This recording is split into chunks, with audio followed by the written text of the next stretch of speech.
now the noise stopped.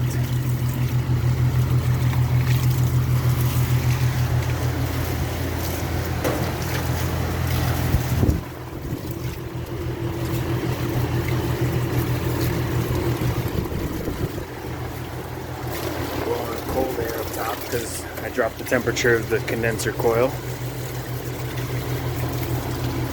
Haven't even touched any water on that fan, so I know that the fan isn't causing the issue. It's something either in the valving, the compressor.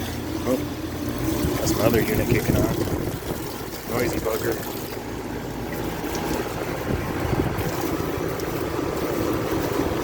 Very strange.